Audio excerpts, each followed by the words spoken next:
So some of the things I'm asking myself about new systems is why I passed on the initial Wii and I went to the 360 now.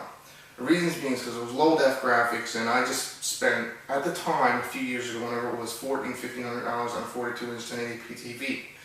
And I did buy a Wii, but I sold it like 2 months after. I made like a killing on it for overprofit or whatever you want to call it. But the SD graphics, like, it just wasn't for me. I mean, like I said, I just spent a lot of money on upgrading my whole system. And the Xbox 360 had all this graphics, and well, I also bought a PS3 because I knew the Final Fantasy 13 was coming out. So those were my two systems of choice, was an Xbox 360 with an add-on PS3, or if you want to go the other way, it don't matter. So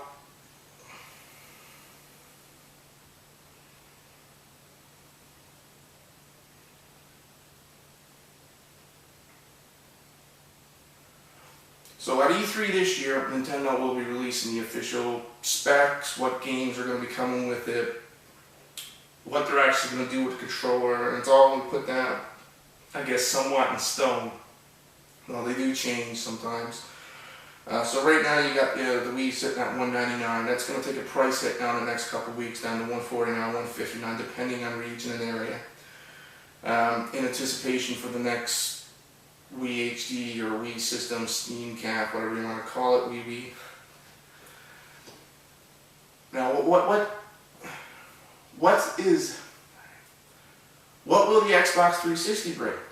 I've been thinking about this, and they just released Kinect, the Slim. That was like last year or something. Well, to be honest, I still got the old one. It works fine. I haven't red-light it yet. I will. I know I will. Am I going to want a new Xbox system if I bought a Kinect and a new Slim? No. Most people aren't going to do that unless they have a massive price drop, which isn't going to happen. Sony, well, Xbox right now is in a weird situation where they support what they just released, the Kinect, which, to be honest, is sitting in everybody's closet or on their display gathering dust.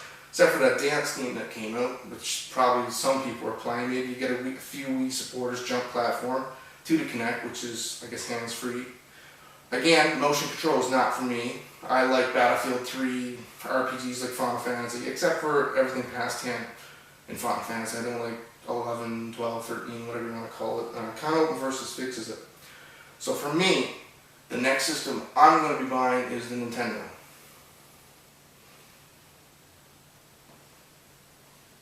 Microsoft has to somehow outshine Nintendo, which I don't see happening now. I did hear a rumor on game trailers under the rumor that now Xbox has to outshine Nintendo.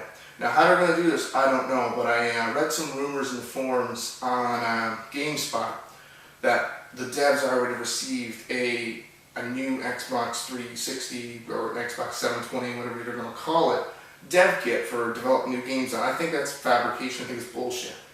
I think it's probably a rumor that was made by an Xbox fanboy to somehow discredit a little bit, take some of the shine away from the new Nintendo CAF, Nintendo Stream that's coming out. But if it were true, would I buy another Xbox 360 or a 720? I don't think I will. I think what I would actually buy, if both systems came in at the same time, I'd still jump on board Nintendo because I've been craving Zelda for quite some time now, and a new Metroid would be wicked in HD. Not to mention you have your standard Mario games like Super Mario Galaxy 3 in high definition. Now, on with the Kinect, I think it's a fad, like the Wii was for me when I first bought it. For the hardcore gamer, it was a fad. I bet you a lot of you, if you hung on to it, you probably never played it much at all. It's probably sitting collecting dust next to your TV. Now, what Sony is doing is Sony has a new NGP, the new PSP2, and it's rumored to be coming out at the end of this year, beginning of next year. And now, that little device, again, is probably about the same size as this Eevee, or a bit narrow. It's got a finger touchscreen on the back, touchscreen on front, and it's got a quad-core ARM Cortex processor. Now, this can be clocked at 1 gigahertz, 1.6 gigahertz, as to, I guess, the cell, which is at 3.2 with 8 SPEs. Something retarded to program for. And, well, I guess 360 has 3 cores at 3.2. Now, like I said, this is a low voltage processor. You're not going to get the performance from a quad-core low-voltage ARM processor as you would from a, say, the cell processor or the IBM PowerPC triple-core that's in the 360. It just ain't happening. It's designed to be a portable. Now, the resolution, I'm going to guess, is, I don't know the specs, I'm going to say 1280 by 800 at a minimum for the new NGP or PSP2, whatever you want to call it. Will I be buying that? No, not off the hop. The price is going to be retarded on the thing. Now, they're selling it as in a PS3 handheld. Now, this seems familiar because the PSP originally was a PS2 handheld, if you can remember. Now, I never bought that till like 2 years down the road, my first PSP, and I traded in a bunch of games for it, so I pretty much got it for the price of 7 games at EB Games.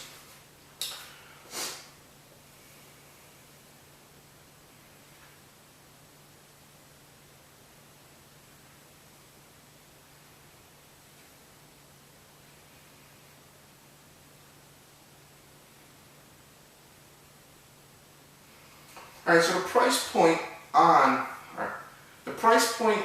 the NGP or the PSP2 is going to be around $200 to $400. And again, I'm going to reference back to Michael Packard. He said that would you buy an iPhone over the PSP2? Chances are you're not going to. People just like the iPhone. I don't know why. I'm an anti-Mac guy, but sales point to they will buy the iPhone. That's what it's going to be. Mac has an astounding apps system into place where you can buy games, just stupid